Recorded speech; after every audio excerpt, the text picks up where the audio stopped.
Quốc Thuận. Xin chào mừng quý vị đã đến với chương trình Vợ chồng son. Thật ra là tình trong như đã mặt ngoài còn e, chứ thấy ông này khoái một. Dạ, đêm động phòng, ổng nói là sáng mai có lớp, rồi thôi cho mình ngủ luôn đi. Kính thưa quý vị, chương trình Vợ chồng son hân hạnh nhận được sự tài trợ của nhãn hàng Sâm Nhung Bổ Thận Trung ương 3, trị chứng thận hư, thận yếu. Và ngay sau đây, trân trọng kính mời quý vị chúng ta cùng đến với cặp vợ chồng đầu tiên.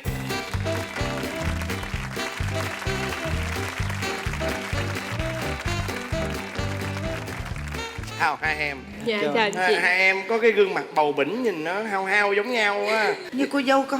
Dạ, có em bé. Có em bé hả? Wow. Dạ, em bé của em được 4 tháng 3 ngày rồi. Tụi em cưới nhau được 2 năm. Thì cái ngày mà kỷ niệm ngày cưới là em tặng cho ổng thằng này. Quá tuyệt vời ha. Kính chào chị Hồng Vân, kính chào anh Quốc Thuận và quý khán giả. Trước tiên em sẽ tự giới thiệu em là anh Khoa, em 30 tuổi và hiện đang là giảng viên trường Đại học Quốc tế, Đại học Quốc gia Thành phố Hồ Chí Minh. Dạ, em tên là Huỳnh Kim Hiền, em sinh năm 91. Thì hiện tại là em đang có công việc kinh doanh mỹ phẩm. Cách đây khoảng 4 năm thì dẫn ba mẹ em đi chơi. Em cũng xách máy chụp hình, em đi dạo dạo chụp hình cho ba mẹ này nọ. Vợ em thì lúc đó cũng đang đi chơi với bạn bè, và lúc đó là vợ em làm người mẫu cho bạn bè luôn. Thật ra giờ em mặc đồ rất là lồng lộn, rất là đẹp. Thật ra em mới để ý. Thì lúc đó thì em gặp anh này em có ấn tượng gì về anh không? Tới hồi mà em đi chụp cũng nhiều lắm rồi, đâu thấy tự nhiên có một thằng nào chạy tẩn lại. Anh nãy anh có chụp của em mấy tấm hình nè. Thế nói ủa cha nào vô duyên tự nhiên chụp người ta đã chạy lại làm quen. Dạ, cái xong thì ảnh đưa cho em cái nem kẹt á, rồi cái anh chạy đi mất tiêu. Mắc cỡ hả em? Của mình cũng thấy mình cũng vô duyên thiệt. Tại vì em thấy bạn này là em bị hớp hồn liền, Dạ. đúng không? Bạn Đúng đẹp không? quá trời mà. Dạ, nói chung là cũng lần đầu tiên mà làm chuyện đó. Rồi em nhận đứa cà visit rồi sau đó có liên hệ với anh không? Do là mình cũng chảnh á, rồi kiểu thấy ông này ổng dạng thư sinh, rồi không phải là gu của em. Rồi cái mấy người bạn đi chung á thì chạy lại cái giật cái nem kẹt của em. Lê Ngọc Anh Khoa nha, thạc sĩ nha, đại học quốc gia nha, quốc tế nữa, cua đi mày, được á. Cũng quay trở về cái thời mà yahoo.com là alo, xin chào anh, anh làm ơn cho em xin mấy tấm hình vậy đó. Rồi cái tưởng đâu không trả lời lại, nhà cũng nhắn tin, cái ảnh cho số điện thoại. Thế nên chừng nào mà em muốn đi chơi hay là muốn cà phê á, thì nhớ cho anh cơ hội. Rồi cái xong cái kiểu mình cũng nhá xi nhan bật đèn xanh lên rồi. Rồi cái thế là từ đó về sau ngày nào đi làm về 5 giờ cũng thấy ổng trước cửa nhà mình. Đến khi nào em mới quyết định tỏ tình với cô? 4 tháng sau thì trong một dịp em đi công tác của trường là dẫn sinh viên đi Managui. Còn vợ em thì cũng tình cờ là cũng có đi chơi với bạn bè ở Đà Lạt. Lên Đà Lạt. Đúng rồi. Trốn trại mình đi. Trốn trại. Rồi sao nữa lên đó? Đêm đó lên Đà Lạt. Cái mấy anh mấy chị thì có một cặp rồi chạy xe máy đi, có cặp có đôi, còn em cũng chạy xe máy mà vòng Hội Xuân Hương, mà bữa đó mưa lất phất nữa, lạnh muốn chết luôn. Tự nhiên cái thấy ông này ông kéo cái vali, ông sợ đi tới, kiểu bất ngờ luôn á. Thế là cũng đi về khách sạn. Qua ngày hôm sau thì đi chơi, thì anh này anh mới hẹn đi ra ngoài, anh hỏi là thôi lên đây có hai mình thôi, quen anh đi. Cái mình thấy thật ra là tình trong như đã mặt ngoài còn e, kiểu làm giá mấy tháng trước thôi, chứ thấy ông này khoái một. Thật ra lúc đó thì cũng chưa trả lời gì đâu, nhưng mà lúc mà lên xe rồi thấy tụi ôm eo rồi này nọ thì Là biết rồi đúng không? Anh cầu hôn có lãng mạn. Còn hôn ngay tại nhà mà nguyên sớm kéo lại luôn. Ủa vậy hả? Sao kỳ vậy? Kéo lại chị. Thì cầm cái nhẫn ra quỳ hoài, mà lúc đó em tám với mấy bà chị. Quỳ hoài, cái mấy đứa nhỏ mới nói cô Hiền, chú Khoa cầu hôn cô kìa. Nhà em thì ở giữa hẻm. Cái là đám chạy đầu hẻm, đám chạy cuối hẻm, nó lôi ông già bà cả ra, nguyên một xóm luôn. Tại vì là anh quỳ trước. Ông quỳ. Tại vì người ta là đối mặt rồi. Em ơi, em mới đồng quỳ ý à? lấy. Đâu em quỳ thử cho anh coi. Mọi người có muốn coi chú để anh quỳ. Chị bỏ hoa đi đó. Rồi. Quỳ coi. Quỳ vậy mà, hả? dạ quỳ vậy đó anh. Tặng vậy thôi đó anh. Thôi chứ anh. Sao mà vậy thôi đó. Thôi đi trả hoa lại. Rồi quen nhau 2 năm quá, phải nói là thời gian dài chứ đúng không? Dạ. Rồi cưới nhau thì đêm động phòng vui không? Dạ, đêm động phòng mà thì ổng nói là sáng mai có lớp, rồi thôi cho mình ngủ luôn đi. Ủa nhưng mà đêm còn là đêm quý giá mà. Dạ tại vì em là có đám hỏi nữa. Trong cái thời gian mà đám hỏi, sau đám hỏi đó là cũng đi Đà Lạt rồi đi Đà Nẵng, rồi cũng kiểu như là cũng book phòng, nhưng mà book phòng 2 giường, xong rồi sáng hôm sau không biết sao cùng giường không biết Tạm ứng rồi gì dạ, phải không? ứng trước rồi. Sao mà tự nhiên mò qua vậy? Lạnh anh, lại đi Đà Lạt lạnh. chung ở Đà Lạt Mà anh mò qua Em mò qua làm sao? Em mò qua em biết không? Chứ là mở đầu là ngủ chung, rồi sau từ từ mấy tính ABCD tới dấp. Từ A tới Á. Đúng không? Cái sau khi cưới có chuyện, cái câu chuyện về Thật ra là không? từ hồi mà mới yêu cho tới mà lúc mà cưới á, lúc nào em cũng ghen chứ á, em là ghen chúa luôn á. Tự nhận luôn. Mà thì lúc trước khi cưới á thì cứ lâu lâu chừng 2-3 ngày á là sẽ có một cái tin nhắn ghi là Bảo Tiên mà không có dấu, thì nó hiện lên thôi chứ nó không có hiện nội dung. Rồi xong rồi tới hồi cưới nhau, anh nghĩ đi, 5 giờ sáng Bảo Tiên, 12 giờ khuya Bảo Tiên, qua ngày này cũng Bảo Tiên, qua ngày sau cũng Bảo Tiên. Thế là em lồng lộn lên hỏi bây giờ là đứa nào, nói đi. Tiên là con nào? Tại vì Dạ. trong đồng nghiệp thì cũng có cô giáo tên là Tiên. Giờ ác ôn không mà. Dạ thì Em nói là tổng đài nhắn thôi, cái giờ Để em cuối không tin. cùng Bảo Tiên lại. Dạ Mobifone. Anh thử mà không bỏ dấu coi nó là sao. Bao tiền. Báo tiền. Báo tiền. Báo tiền. Cưới về tụi em ở với nhau là bao nhiêu lâu rồi? Dạ 2 năm 2 tháng 2 rồi. năm 2 tháng. Vậy thì anh ấy có tính xấu gì không? Dạ tính xấu thì nhiều lắm anh, nhưng mà đặc biệt là tính xấu mà em nói thiệt là em trị không được mà ảnh cũng không trị được luôn. Muốn làm gì? Là chiều em quá trời. Ổng chiều xong rồi ổng quay ngược lại ổng nói cái đó sai đó, nhưng mà cũng chiều trước rồi sai xong tính sao. Với lại là gái, tức là ảnh thì ảnh làm việc phia lắm, ảnh làm việc xong mà lúc đó em ngủ rồi thì ngủ sai rồi thôi kệ không sao. Rồi cái sau này á, bắt đầu em có em bé rồi cái giấc ngủ nó cũng chập chờn á. 1 giờ ổng kéo cho mày tới 5 giờ sáng rồi em thức luôn. Cái kêu em á là chừng nào anh ngái á em quay qua em quýnh anh. Em quýnh đâu được mấy ngày ngồi ghét mệt luôn. Hai cái tật xấu này không biết sao mà nói luôn. Tại vì cái ngái đâu phải tật xấu. Còn bác gái có điều gì xấu không à bác trai? Thì Đâu dám nói. trước giờ Dễ thì ra gì? ngoài đường thì em cũng ít khi nói xấu vợ lắm. Mà hôm nay thì đây là cơ hội đấy em nghe. Thì hôm nay thì nói nhưng mà cũng thật ra là chuyện xấu này cũng tại em thôi. Như là nãy đó tại em chiều vợ quá. Ví dụ có những cái công việc cũng đơn giản thôi nhưng mà cũng muốn sai, phải sai mà là Có nghĩa là giờ nói tóm lại là sợ không dám nói cái chữ làm biếng đúng không? dạ. Giống như một vị hỏng thiên á anh. Thì chung là em cũng nhìn xa, cũng có những chuyện mà em cũng muốn khuyên, nhưng mà nếu mà người ngoài nói vô thì vợ em nghe, còn em nói thì vợ em không nghe. Không chịu nghe liền. Dạ. Nghe liền. Nghĩ Cứng người ta đầu. nói. Dạ cứng đầu lắm. Về kinh tế gia đình thì ai là người nắm giữ? Tiền thì anh của anh giữ, của em giữ. Tại vì nói chung là hồi lúc mà mới cưới nhau được 3 ngày á là cũng nảy lửa vụ tiền bạc này rồi. Nên là từ đó về sau là thôi kệ cha nó luôn. Đó là xung đột về vấn đề như thế nào? Ở dưới quê em á là khi mà một người con gái đi về nhà chồng rồi á thì tất tần tật các chi phí á là nhà chồng sẽ lo hết cho người vợ. Thì ông này ông mới nói là thôi bây giờ mình có cái quỹ chung đi, mỗi tháng góp vô nhiêu, hình như góp vô 2-3 triệu gì đó. Cái em nói không, tại sao phải góp, mà em nghĩ là tự nhiên cưới người ta về rồi bắt người ta đóng tiền, ghét không đóng. Nhưng mà tới giờ thì chồng em tự lo hết rồi, em cũng không cần đóng luôn. Khi mà nghe những cái lời đề nghị của anh, Bực bội lắm anh, tiền mẹ còn phải cho mình thêm nữa mà tại sao mình phải đóng cho chồng vậy đó. Mình nghĩ là cái tiền đó là cái bổn phận là mình phải sốc đóng. đúng không? Dạ sốc lắm. Đó thì em nghĩ á là bởi vì làm thêm thì ra tiền, thì tiền đó sẽ đóng vào để mà mình thấy là mình có trách nhiệm với gia đình. Bởi vì mình không có đủ cái thời gian để mà mình lo cho gia đình, thì mình có chi gì đó để mình thấy là mình có trách nhiệm gì đó với gia đình, chứ không phải là đi làm không rồi về rồi không có. Sẵn đà nói luôn mong muốn chồng thay đổi gì đi.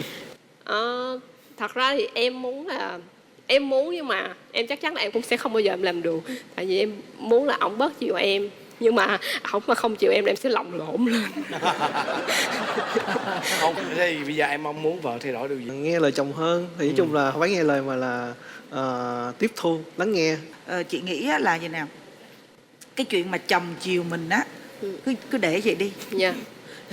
Đừng có nói anh thay đổi. Dạ. Nhưng về phía mình thì mình sẽ tự thay đổi. Dạ. Có nghĩa là chiều những cái đúng thôi. Dạ. Còn những cái mà không đúng mình tự mình sửa. Em thì chị nghĩ là em nên có một cái gọi là gì, lập trường nó kiên định một chút Dạ. xíu, và một cái cá tính nó tương đối là gọi là độc lập một chút xíu với vợ. Dạ. Để cô ấy thấy là ngoài cái vấn đề em là trụ cột gia đình thì em còn là một cây tùng cây bách nữa. Dạ. Xin chúc hai em luôn luôn vui vẻ và hạnh phúc, và chúc cho mẹ tròn con vuông. Dạ, em cảm ơn. Cảm ơn Dạ. chị, vâng, cảm ơn. Rồi, dạ. Rồi. Giả đò đi chụp hình cưới thôi mà về cưới luôn vậy đó, đem tân hôn thảm hại lắm. Trời ơi, em lên em thấy cái cảnh mà em muốn bỏ luôn á, hiếp gì đâu á. Và bây giờ mời quý vị chúng ta cùng đến với cặp vợ chồng thứ hai.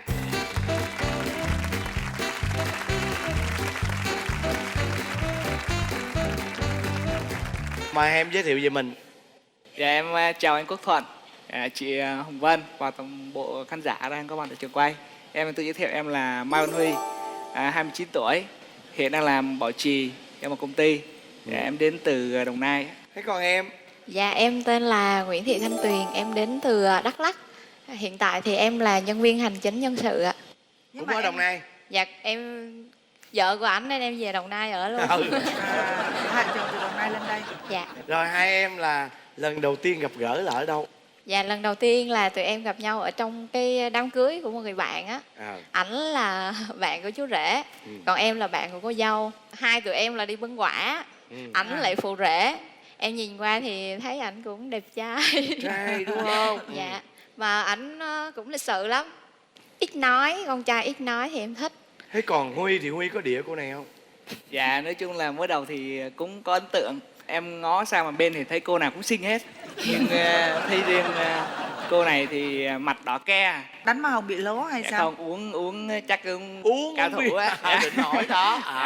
Thế là em mới xách bia qua mời. Thì mời được có 1 ly mà bị quất lại 2 ly luôn. Thế là em choáng quá chạy về luôn. Đổ mảnh đó.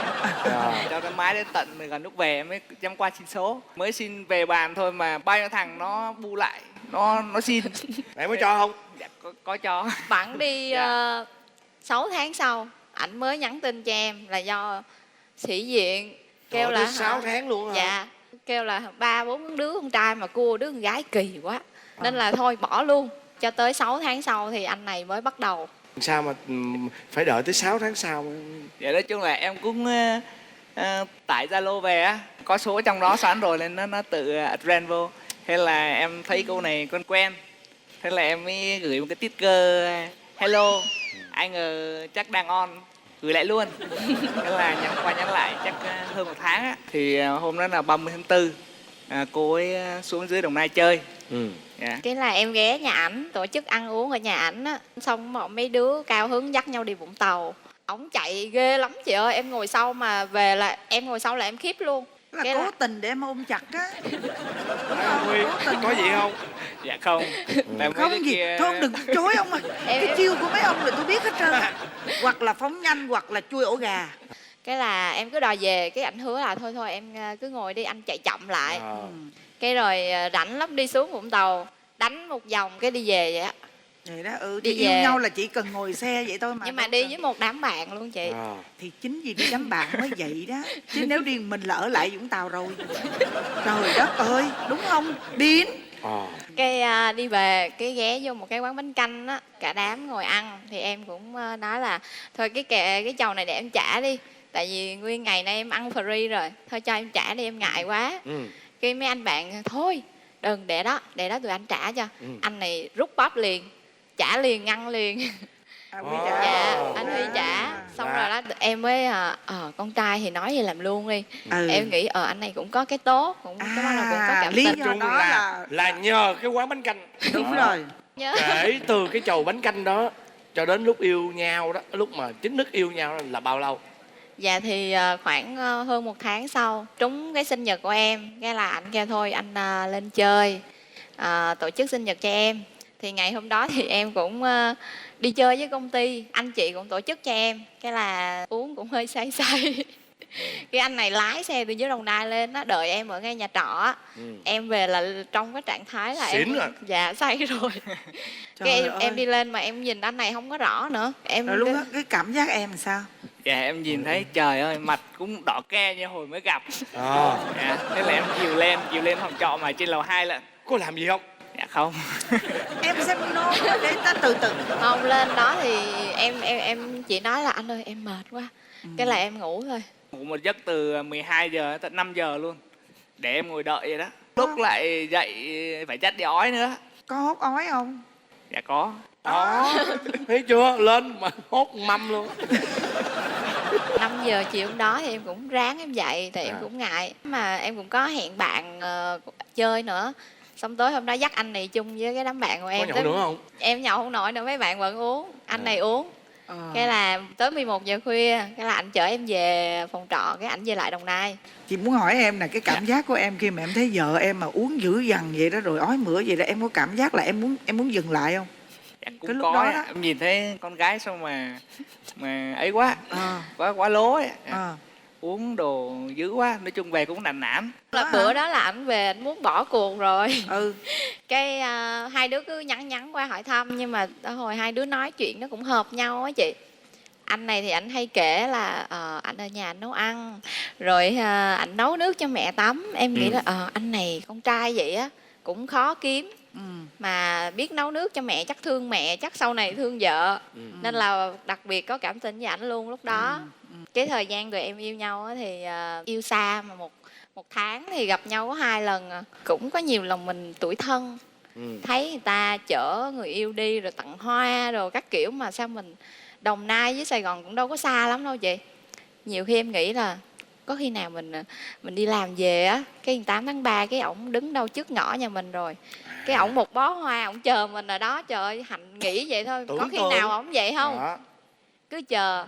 Ai ngờ về nhà không có gì hết. Cái lên gọi điện cho ảnh. Anh ơi anh biết hôm nay là ngày gì không? Ảnh kêu ngày gì vậy em?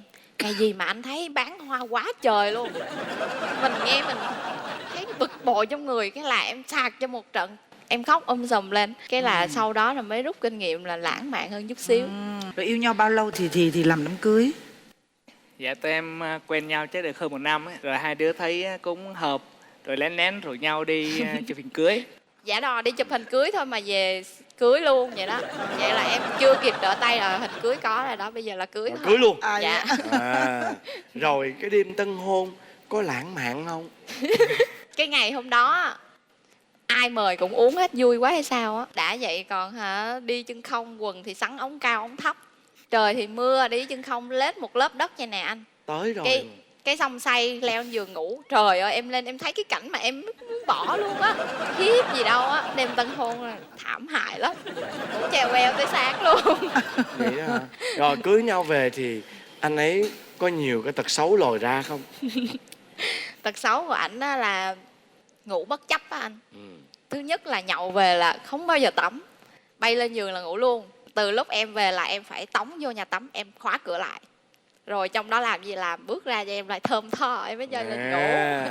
Tiếp đi em. Rồi ảnh là ngủ bất chấp. Ngủ đứng, ngủ ngồi, ngủ ở cầu thang, ngủ ở ghế, ngủ ở dưới đất, ngủ ở đâu cũng ngủ được. Mỗi Trời đất khi ơi, cơn ngủ gì đâu mà ập ngủ tới lan là vậy hả? ảnh có cái nữa là không bao giờ giặt đồ. Hồi xưa nói chung là hồi xưa trước giờ là không có giặt đồ, mẹ giặt. Nấu ăn nè, rửa chén thì chịu. Nhưng mà mỗi lần mà kêu anh ơi anh vô giặt đồ đi, không, anh không thích giặt đồ. Có lần em mệt quá, anh hôm nay em bệnh, anh giặt đồ giùm em đi. Em mệt hả? Thôi đồ để mai giặt đi em. Ủa nhưng mà là giặt tay hay là giặt máy? Dạ hiện tại có 2 vợ chồng với mẹ không có nhiều đồ nên em giặt tay Giặt thôi. tay thôi có chứ có mấy có con thì hãy mua máy Có giặt. nghĩa là em bệnh hả em? Thôi đồ để mai giặt. Em nói đi, bây giờ tới em đó, em nói đi, nãy giờ thấy Dạ. em cười không à? Vợ em thì được cái là rất là nhát nấu ăn. Đó, thấy chưa? Lười Không nấu chịu ăn. đâu em. Bên đây lười giặt đồ, bên đây lười nấu ăn, ta phải có hoa có Lại lợi còn, chứ. lười ăn nữa chứ. Lười ăn luôn. Dạ lười ăn nên gầy. Ừ. Dạ. Rồi có cái tật là hay cào cấu ấy. Cào cấu trong lúc nào? Nói chung là Nó có nhiều lúc lắm nghe, có những lúc cào cấu tôi thích lắm á. Nó cào cấu trong lúc nào? Bằng đêm hay bằng ngày? nói chung là mọi lúc mọi nơi á. Đó. Lúc nào cũng cào cấu luôn Em á cứ hả? bực nói gì đó bực là cấu nhéo không à. Em có bao giờ mà bị thương chưa? Dạ có cũng không? có ấy. Chảy máu luôn á. Trời đất ơi. Rồi còn gì nữa? Dạ ngủ thì hay kiểu như là vắt chân vắt cẳng lung tung á, xoay lung tung hết. Nhiều khi ngủ thấy khó khó thở á, mở mắt ra thấy mình cái giò.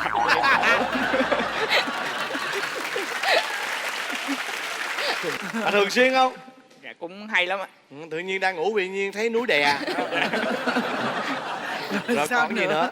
Dạ có còn là hay kiểu như là mua đồ ấy ạ.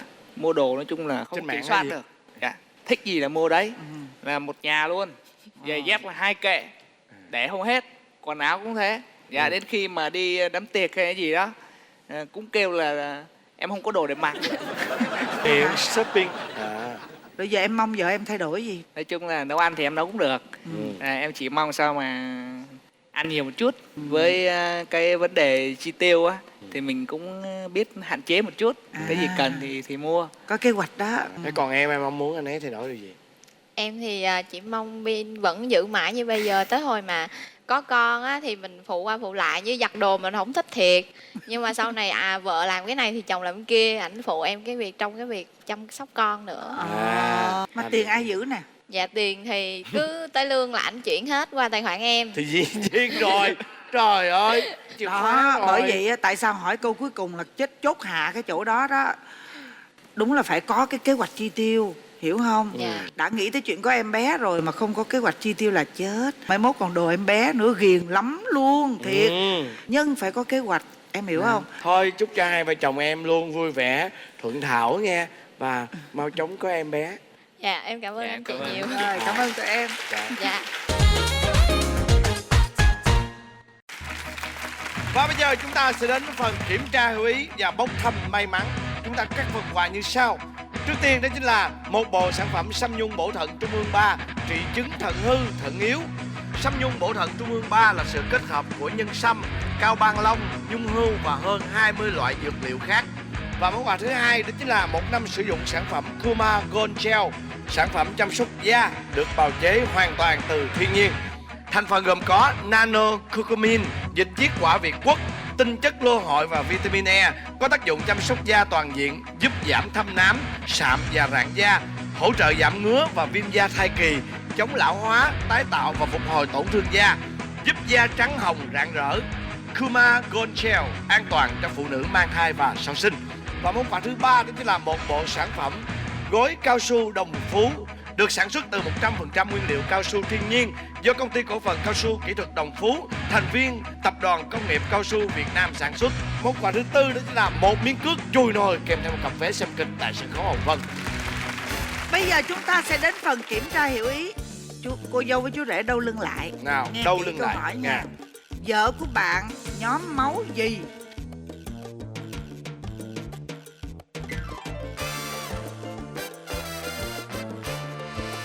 Vợ cô Huy nhóm máu gì? Ô cậu luôn. Rồi, với sự xuất sắc của hai anh chồng, cho nên mời hai cô vợ bước lên. Hai bạn hãy xính xùm với nhau nha. Nào xính xùm nha. Chuẩn bị 1, 2, 3. Rồi xong. Như vậy mời hai vợ chồng bạn sẽ chọn cho Chọn mình đi. màu. Màu gì? Màu gì? Màu xanh. Màu xanh. Hai vợ chồng em. Dạ em chọn màu đỏ. Chị màu vàng nha. Rồi định mệnh tôi là gắn liền với màu hương. Đó. Rồi em qua đi. Em qua Màu đi. hương mạnh mẽ. Đó. Và bây giờ Thuận và chị Hồng Vân sẽ mở ra trước để xem bên trong những chiếc thùng này là gì nha. Mời các bạn cùng đếm nào. Cước chùi nồi. Wow, không có cước rồi. Mời hai cặp vợ chồng đặt tay lên để xem cước chùi nồi trong thùng nào. Đếm nào. Oh yeah. Vậy là có bầu chắc luôn rồi. Có bầu chắc luôn rồi. Chắc Đúng không chắn nào? luôn. Nhất là Như những vậy cặp là mà dính cước chúc chùi mừng nồi. cặp vợ chồng cô Huy Hôm nay các bạn đến với chương trình Vợ Chồng Son. Và khi ra về các bạn sẽ nhận được miếng cước chua nói. Các bạn hãy mang về, đừng chà nồi nghe, mà mang về để trên giường chà qua chà lại, năm sau có con.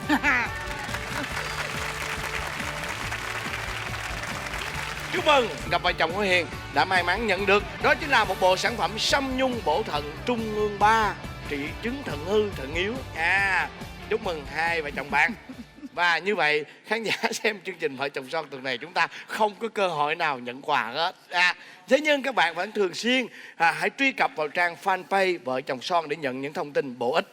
Kính thưa quý vị, từ nay ngoài phiên bản truyền hình, quý vị khán giả còn có thể nghe phiên bản Vợ Chồng Son bằng radio với tần số FM 99,9 MHz trên VOH vào lúc 9 giờ sáng thứ Tư hàng tuần. Và kính thưa quý vị, chương trình Vợ Chồng Son hân hạnh nhận được sự tài trợ của nhãn hàng Sâm Nhung Bổ Thận Trung ương 3, trị chứng thận hư, thận yếu. Và bây giờ chương trình của chúng ta tạm dừng ở đây, nhưng chúng ta sẽ phải gặp lại nhau vào tối Chủ nhật hàng tuần lúc 22 giờ trên kênh HTV7 với chương trình Vợ Chồng